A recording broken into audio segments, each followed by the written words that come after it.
A number of years ago, I was teaching confirmation class to a group of young people. They were mostly 13, 14-year-olds, 8th and 9th graders.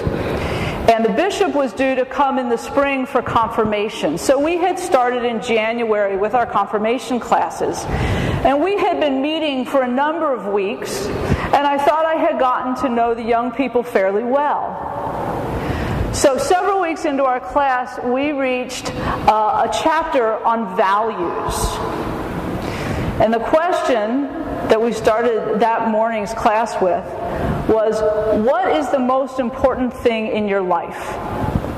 What is at the absolute center? What is something that you just think you can't live without? And I think I must have been pretty naive, because I couldn't have guessed these answers in a million years. The class was absolutely split down the middle. Half said their cell phone, and half said their iPod. And we almost had an argument over whether it was more important to have your cell phone or to have your iPod. I obviously thought I'd been doing a terrible job thus far teaching the young people, but it did give me a little more insight into their life and what was important to them.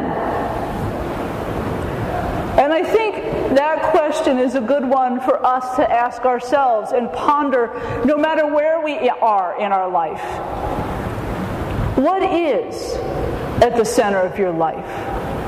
What is something that you don't want to live without? What is important to you? What is integral for you to do and live your life in the way you live it? And I think there's another question that goes along with that, which is, what gets you up in the morning? What do you need to go out and do the work in the ministry you've been asked to do? What is it that supports you, that sustains you, that when life gets hard you fall back on? In our modern culture, the media would have us believe that the newest car is what you really need to fall back on. As long as you have the newest car, then your life will be good. Or the newest telephone, or the newest iPod, or the newest whatever. That next vacation. That's what that world out there would like to try and convince us needs to be at the center of our lives. But I think we know as Christian people that when life gets hard, it doesn't matter what car you're driving. It doesn't matter what you're wearing. It doesn't matter what vacation you took last summer. Because you could have had all the vacations in the world and all the new cars and all the new cell phones. But those things are not going to sustain you, support you, and bear you up when life throws a curveball. For the last 4 weeks, we've been reading from the 6th chapter of John. For the last 4 weeks, you may not have noticed, or maybe you have, every single week has been about bread. Bread and bread and bread and bread and bread. And if you are a preacher who has to preach every Sunday, by the 3rd week in you're going, not more bread. Can we please talk about something else other than bread? But we started at the beginning of the chapter with the feeding of the 5,000. And people were flocking to Jesus and building up and saying, what a wonderful teacher you are. Look at this amazing miracle.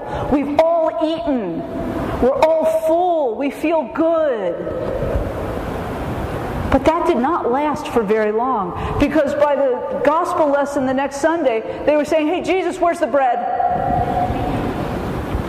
No, don't talk to us about this bread of life stuff. Where's the bread? We're hungry again. You know, you rode across the lake. We had to walk around. We need some more bread. What are you going to give us? How are you going to take care of us?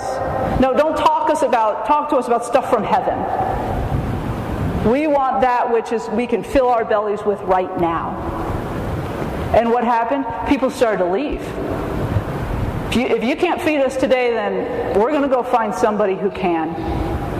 Because clearly you can't really support us. You can't sustain our life. And now we start hearing the part in that 6th chapter that talks about the real bread from heaven, the real life, the real nourishment, the truth of what will sustain us. Because we all need bread, and hopefully we're not eating just bread.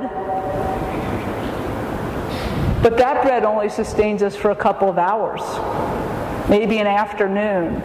And then you're looking for more. You need more bread and more bread and more bread.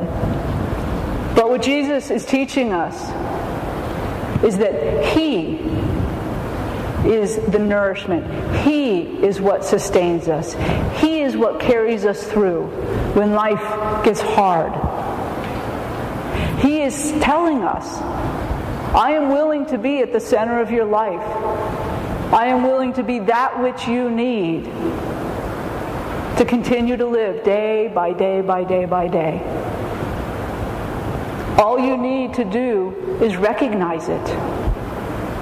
Not set it aside, not wonder when the real bread is going to arrive, but recognize the fact that Jesus is the real bread.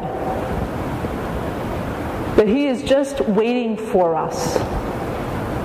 Waiting for us to say, yes, Jesus, you are at the center of my life. You are what is going to sustain me. All those other things out there that we think make us happy, that we think nourish us, that we think take care of us, they don't last. They can't last.